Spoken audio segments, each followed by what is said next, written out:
Line उन्होंने बहुत अच्छी लिखी है। कब से खड़ी हूँ झोली पसार भोले बाबा, सुन ले पुकार। शिव जी की महिमा का मैं क्या गुणगान करूं गुरुदेव, आप लोग पत्र साथ में पढ़ सकते हैं। मेरी शादी को 15 साल हो गए थे, संतान नहीं थी। ऐसा कोई डॉक्टर नहीं जिसको हमने नहीं दिखाया, मुंबई तक इलाज करवाया, पर संतान का सुख नहीं हुआ। पहली बार आपकी कथा 2022 में मई के महीने में श्रवण करें। हम बाबा का क्या गुणगान करें गुरुदेव। 2022 में जब कथा सुनना प्रारंभ करी तो पहली बार सफेद आंकड़े की जड़ का प्रयोग करें। 15 साल से औलाद नहीं थी, सफेद आंकड़े की जड़ का प्रयोग करा। प्रयोग करने के बाद गुरुदेव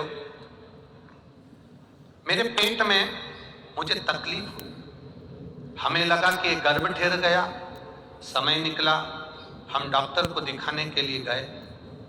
उस समय पर मेरे पशुपतिनाथ के व्रत भी चल रहे थे। डॉक्टर के हिसाब से आज तक मेरे गर्भ नहीं ठहरा था, पर डॉक्टर के हिसाब से जब मैंने जांच कराई गर्भ की तो मेरे गर्भ में, मेरे बच्चादानी के अंतर्गत गर्भाशय में एक गठान हो गई।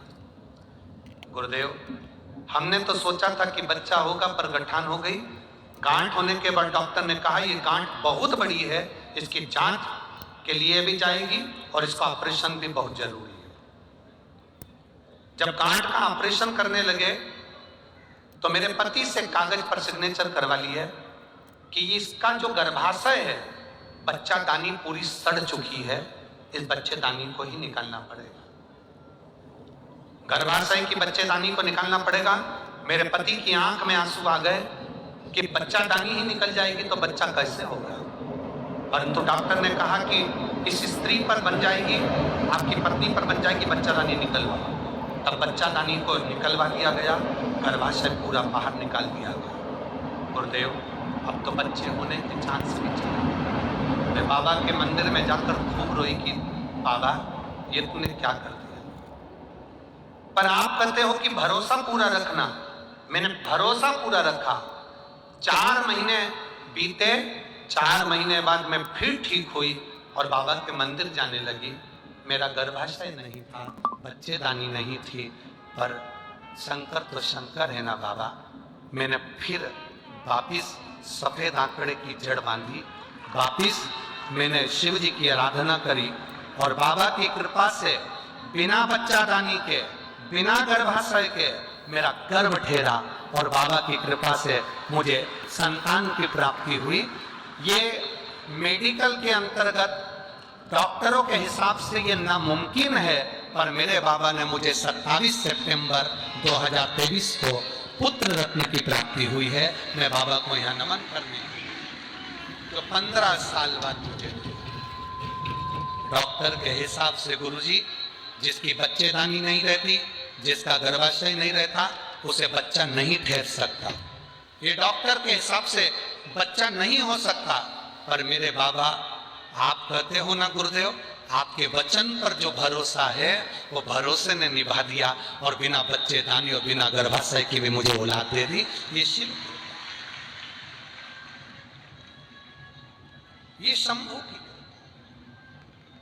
अर्चना अशोक श्रीवास, तेलारा गांव, जिला अकोला, मोबाइल नंबर ये शिव तत्व बहुत बड़ी है।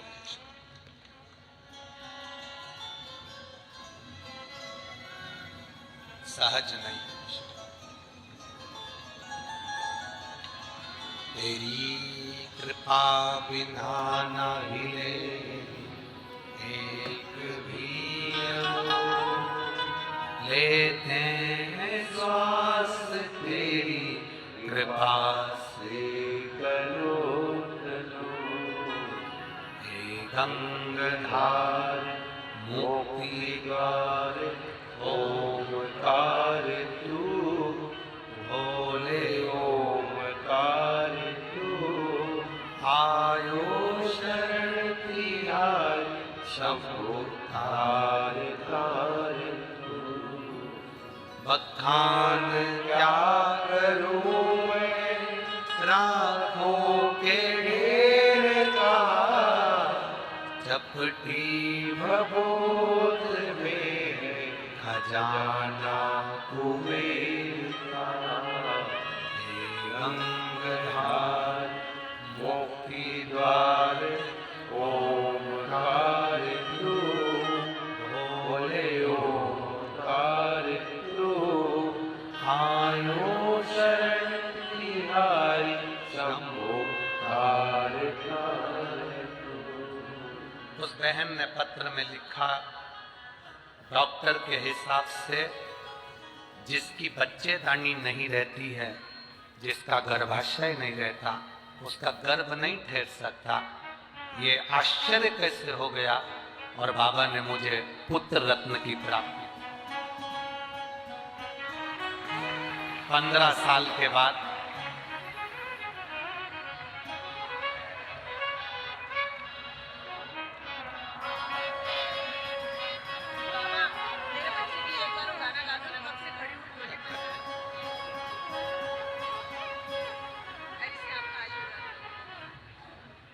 श्री शिवाय।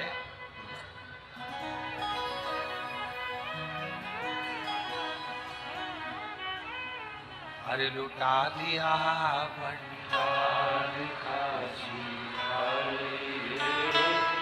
कर दिया माला काशी वाले, लुटा दिया भंडार काशी वाले कर दिया माला काशी वाले।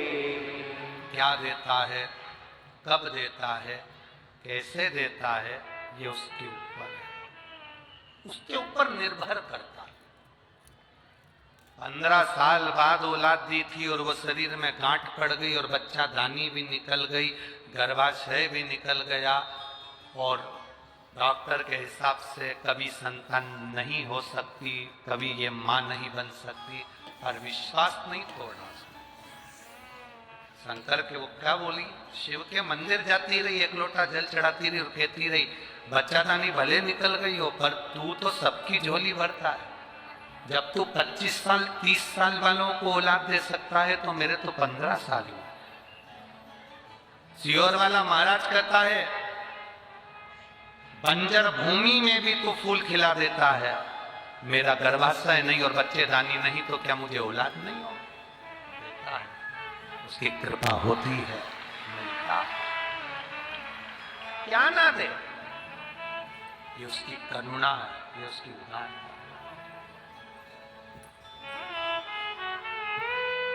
उसकी उदार और खाली ना जाता कोई दर से तुम्हारे, खाली ना जाता कोई दर से तुम्हारे, मैं भी खड़ा हो बाहर पसारे, अपने हृदय से लगा लो गिरा जा रहा हो, उठा लो। इस व्यासपीठ में देखा है, मैं माननीय सांसद महोदय जी से कहूँगा, विधायक जी से कहूँगा, श्रीमती नवनीत जी राणा जी से, श्री रवि जी राणा जी से कहूँगा,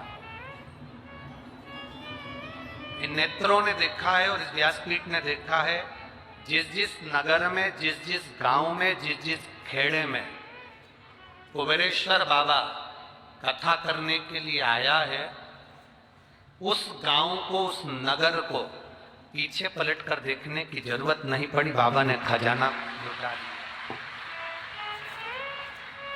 क्या देता है वो, कैसे देता है वो, उसके ऊपर निर्भर। जो दिन में नहीं आ सकता वो रात में शिव महापुराण का दर्शन करने जा सकता है। भूमि को नमन करने जाओ, पर तुम्हारे क्षेत्र में, तुम्हारे नगर में शिव महापुराण की जब कुबेर भंडारी की कथा, जब कुबेरेश्वर बाबा किसी रूप में कथा को भाव के साथ लेकर आए, एक बार उसका दर्शन, एक बार उसका दीदार जरूर करना और झोली पसार कर एक बार उसको नमन कर कर कहना जरूर। वो इतना दे देता है कि लोग 4 महीने के अंदर अगली कथा में पहुंचकर अपना पत्र पहुंचा देते हैं। इतना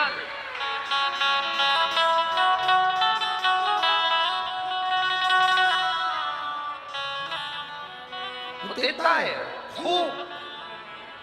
देवता देते हैं पल्ला झाड़ कर, महादेव देता है छप्पा झाड़ कर। वो कम नहीं देता, बहुत देता। शिव कथा का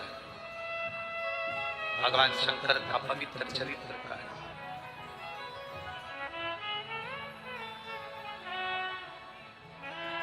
किस्मत हालात शिव बदल सकते।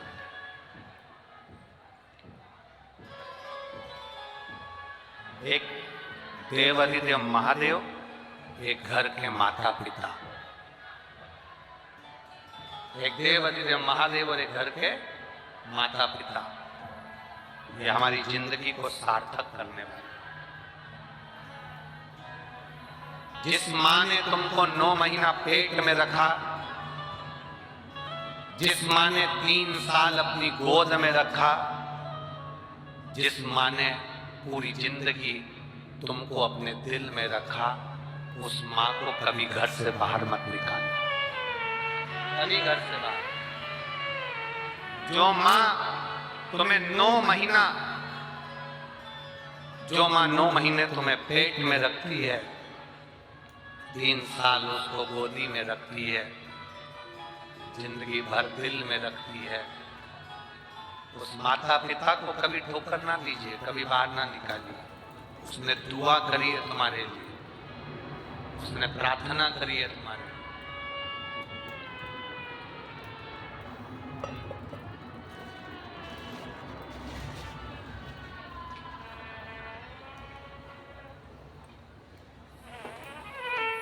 प्रार्थना करिए। शिव कथा कर रही है, भगवान शंकर का चरित्र कर रहा है,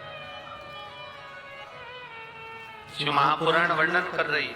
भगवान देवाधिदेव महादेव की अमरनाथ की गुफा में पहुंचकर जो भगवान शंकर ने माता पार्वती को ज्ञान दिया कि ये संसार सागर उलझनों का एक घेरा है, उस उलझनों के घेरे में गंगा का जो जल बह रहा है, भक्ति की जो धार बह रही है, वो धार मूल है।